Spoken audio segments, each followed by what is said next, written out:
Imagine you're in your closet trying on an outfit that looked great online or on a friend. It's the right size and on trend, but something is off. The negative self-talk starts. I just don't have the eye for fashion, or if I just lost 5 pounds. Having an eye for fashion is easier than you think, and your weight is actually the least interesting part of your style. Style isn't magic, it's actually just visual balance. Today you'll discover the optical illusions I've learned in my studies to become an image consultant that are sure to make any outfit look effortless and put together no matter what. Are you ready? Let's go! The primary reason an outfit that you admire on others might not suit you is the lack of understanding your own unique body shape. Your body has 2 types of shape, your horizontal shape and your vertical shape. Your horizontal shape is the width of your shoulders, waist, and hips. These 3 sections determine which of the 5 common body shapes you are. So the shapes are triangle, which is also known as pear, inverted triangle, oval, also known as round or apple, rectangle, and hourglass. So your horizontal shape can change depending on how you hold, gain, or lose weight. Your vertical shape is the length of your body head to toe, specifically the relationship between your upper and lower body, and this shape is unlikely to change throughout your life. So you're gonna start off by measuring your horizontal body shape, and to do this, you are going to want to wear form-fitting clothes to get an accurate reading, or even just wear your underwear, whatever you're comfortable with. And you also need a measuring tape, and with this, you're just gonna measure straight across each section. Okay, so we're gonna start off by measuring our shoulders first. And again, we're just measuring straight across. We're not doing this in a circumference all the way around. So all you're gonna do is you're gonna take your tape and you're just gonna place it right at the rounded edge of your shoulder. And you're gonna come across to the other side, rounding right at that outer edge. It's okay if this takes you more than one time, that's perfectly fine. But just edge to edge, and you're gonna take that, look at the number, and you're gonna write it down. So after you have your shoulders, we're gonna move into measuring the waist. And the waist you wanna measure at the narrowest point of your waist. And if you're unsure of exactly where that is, all you need to do is just simply bend to your right or left, and where it curves in, like it dents in, that is the most narrow point of your waist. So again, narrow point, bend if you have to find it, on the outer rounded edge. And you're gonna come across to the other side and take a look at your number. So now we're gonna move into the hips. And for the hips, you're gonna do, for starters, you want your legs completely together, and you wanna measure at the widest point of your hips. If you're not sure exactly where your hips start per se, ideally or traditionally, they start at the most narrow point here of the waist, and they're typically about 8 inches to 20 centimeters down from where your waist is. So that's a good guideline if you're unsure. Also, if you have hip dips like myself, you'll feel where they curve back out, and that would be your most wide point.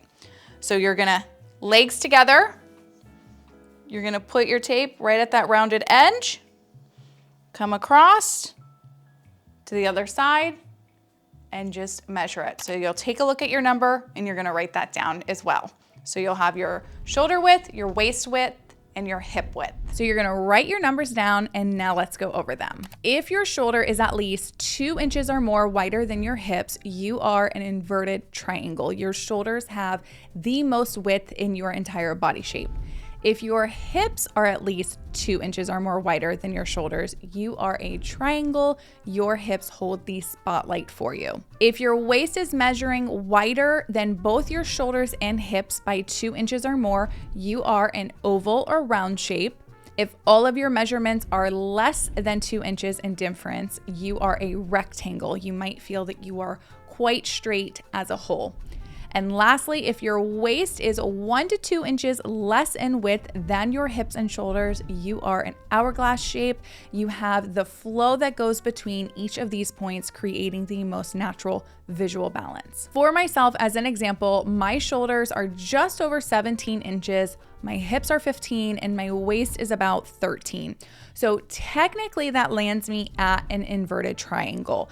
One might argue I could also fall into hourglass, which is valid, I feel, but with my shoulders being that solid 2 inches wider than my hips, an inverted triangle makes sense. But because my waist measures a good 3 to 5 inches less than both, it does put my shape up for debate. It is totally okay if you feel like you're measuring close to 2 shapes. This is not a you must be only one shape only. This is what makes us all unique and not just about fitting into one single box. And remember again, your horizontal shape can change. When I am holding more weight, I am more of a rectangle shape because my measurements even out. My waist gets much more full with my weight gain. The more weight I lose, the more obvious though I become an inverted triangle shape because my shoulders are the widest point of my body. So knowing your horizontal shape helps balance your width. It tells you if you need to add volume to your shoulders or to your hips, or if you need items that create more waist definition. I have a whole video where I walk you through clothing items that work best for each shape. If you haven't seen that video, I will link it below. It is very insightful, but in that video, I did not touch on your vertical shape, which is now what we will be focusing on. I am very excited to dive in because it is equally as important, if not more. If you only master dressing for your horizontal shape and you ignore your vertical shape, your outfit is going to fall flat. Your vertical shape is not about how tall you are. Your vertical shape is simply the relationship between your torso and your legs. Now, you can measure this with a measuring tape, but I honestly find it to be a little challenging to do on your own. So an easier way to do this is through the hand test. So we're gonna drop the measuring tape, and what you're gonna do is you're gonna come back to pretty much the most narrow point of your hip, because you want your hand to place at the bottom of your rib cage, which that typically falls in line. So you're gonna place your hand at that rib cage right underneath it, and you're gonna make a note of what the distance from your pinky finger is to your hip. So if one hand is touching your hip bone or just about to touch it, you would have what is considered to be a short torso and longer legs. If you have more than 4 inches of a gap, or if you can place your other hand beneath your first one and you still are not touching the widest part of your hips, you have a long torso and shorter legs. So in my case, it's very obvious that there is quite a gap here from my rib cage point all the way down to the widest point of my hips. So I very much so have a long torso, which I have already known, but that is a great way to determine. And then if you're somewhere in the middle, you are simply just balanced between your top half and your bottom half. With a long torso, it's likely you wish you had longer legs. A short torso, you might wish you had shorter legs, I guess, although I am real jealous of ladies who have just legs for days. Those of you with balance, you probably fall somewhere in the middle of those feelings, or it might not even be something that you actually think much of. How you dress your vertical shape, though, plays a massive role in whether or not you love an outfit or you feel kind of meh in it, which I'm going to explain exactly why now. But before we do so, I want to hear from you guys in the comments. What is the biggest thing you struggle with when it comes to your own style? Is it this topic we're talking about today? Is it feeling like you're unsure of what style of clothes you actually even like? So please be sure to share. I love connecting with you, and I want to ensure that I am bringing you guys content that inspires and helps you to be better versions of yourself. Now that you know your shape, here is the rule we have to break. Stop trying to be fair. Our brains love symmetry. We think half and half is neat, but in nature, art, and architecture, 50-50 is actually can be a little boring. So in fashion, it can appear a little frumpy, boxy, or shapeless, and that leads to that feeling of like meh within your outfits. So to elevate your style, we want to create what is called the rule of thirds. The human eye finds a 1/3 to 2/3 ratio much more pleasing to the eye than a half and half split. This is also known as the golden ratio. For our horizontal shape, we do aim to create more of that 50-50 split between the hips and shoulders, creating balance. But in our vertical shape, we are looking to create imbalance between our proportions. When we opt to wear an outfit that creates a 50-50 split within our vertical shape, it creates that boxy appearance. It has a little bit of a shapeless look to it, and that leads to feeling like something is off with the outfit. So you see an outfit online, it looks great styled on the model or on your friend, but on yourself, you're just not feeling it. When we take this same outfit and apply the rule of thirds to it, it instantly looks put together much more. It's more stylish and pleasing to the eye. In my case, I have 1/3 on the top and 2/3 on the bottom. Where you choose to place your rule of thirds is going to be dependent on how long or short your legs or torso are, and also where the slimmest point of your body is. Do keep in mind though that personal style is about showing off your personality and wearing things that you like. So it's okay if you don't always want to follow this rule, but if you're feeling like something is always off with your outfits and you're not sure why, it is very helpful to apply the rule of thirds. I'm going to break down the rule of thirds in 3 different ways to cover all the bases. So we'll start with making the legs appear longer, the torso appear longer, and then how to mix and match the rule of thirds with layers. If you have a long torso, or if you just want your legs to look longer, your goal is to shorten the torso visually. You want your outfit to be 1/3 on top and 2/3 on the bottom. How do we do that? So the first step is to always opt for mid-rise to high-waisted pants or skirts. These are going to be the best option for your lower half. By bringing the waistband up, you're tricking the eye into thinking that the legs are longer than they actually are. On myself, I prefer high-waisted over mid-rise. I have some concern over what I call my pooch. So the mid-rise, I feel like just draws more attention to this area than I'm comfortable with. I also tend to get bloated easily, and the mid-rise ends at the exact spot that I don't want. And I actually like my pants or jeans right at my belly button or above it. The second step is to opt for tops that are shorter in length or opt to tuck them in. This allows the top part to hold that 1/3 ratio by the shirt being cropped, and the legs get to look like they go on for days with the higher waist.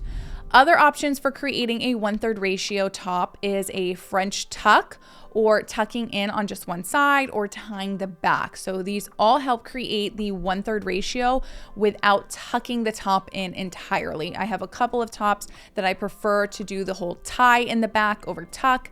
Tying helps give a little bit more fitted look to my waist as well. The third option is to also opt for heels that are either similar in color to your clothes or similar in color to your skin tone. So this helps prevent a line break when moving up and down the body to help lengthen the leg even more. I find this to be a bit more important if you are wearing a cropped or skinny jean. When the pants are boot cut or flare style, it already extends to the floor a bit more, decreasing the chances that the legs might look shorter. If you have a short torso with long legs and you want to create the illusion of shorter legs and a longer torso, you want your outfit to be 2/3 on the top and 1/3 on the bottom. This is a stylish, relaxed look. Think of a long, flowy top paired with shorts or a shorter skirt. The long top elongates your torso, helping your legs appear a bit shorter. This is a very easy style to create in warmer months, and I really enjoy tops that have a slit on the sides. I find it helps to flow a bit better without looking boxy. In cooler months, long blazers or cardigans are your best friend. They easily provide the 2/3 ratio on top as they extend down past your waist altogether. It's ideal though that they end at the narrow point of your body, as ending in an area with more width may make your body appear wider than it naturally is. Whether mixed with jeans, pants, or skirts, a longer style jacket is a great way to add the appearance of more length in your torso, creating a 2/3 ratio on top with 1/3 on the bottom. Before we move into mixing and matching ratios with layers, I wanted to touch on dresses and jumpsuits for a second, as they can sometimes create the look of just one long ratio, which isn't a bad thing, but if you're wanting to create some separation between your torso and legs, you'll want to look for certain things when purchasing. So you're gonna wanna look for items that provide a waistline that is designed into the style. So this jumpsuit I'm wearing here has a waistline built into it, outfit. So while it's the same color head to toe, there is a visual break to separate the torso and legs, with the torso being at 1/3 and the legs at 2/3. You can also use color to help break the line. So the brown jumpsuit paired with a cream long sleeve top helps draw the eye up, giving more visual movement and enhances the appearance of a 1/3 ratio in the outfit. The dress I'm wearing here naturally curves in at the waist to define, while also keeping the torso looking shorter in length compared to my lower half. It also creates a bit of an hourglass shape, which I love. So those are simple things to make a mental note of to keep in mind the next time you go shopping. Also, final note, dresses that have detailing on the top help draw the eye up to keep the item from looking like one solid block. So these buttons down the center of this dress bring the eye into the chest, and the buttons at the waistline give more shape to create the 1/3 to 2/3 ratio. Finally, let's talk about our last point, layering. You can use layers to create even more visual movement within your styling to play around with these ratios even more. So let's say you are wearing a long dress that has one long block of color without necessarily great waist definition. So you could opt to pair a cropped jacket over it to instantly create a 1/3 ratio. You give the eye a place to rest up top. It creates more waist definition while keeping that 2/3 ratio on the bottom half. High-waisted shorts with a bodysuit and blazer. So you have a 1/3 to 2/3 ratio between your shirt and shorts, but the blazer creates a 2/3 ratio compared to your shorts, so you create more movement with the eye. If we were to pair these same shorts with a blazer and a longer length shirt, it could still work, but your torso is going to hold all the length that might lead to more of a 1-to-1 ratio. So think back to that frustrated version of you at the start of this video, the one standing in your closet, blaming yourself. All that was missing was the understanding of your own body. Now, I will say there is one more final layer to perfecting your style. You know your measurements and understand the rule of thirds, but do you know what your actual style personality is? What makes an outfit look and feel like you? You can find that all out in this video right here. I hope you enjoyed this week's video. Drop a heart emoji in the comments if you did. Thanks for watching, and I'll see you on the next one. Bye.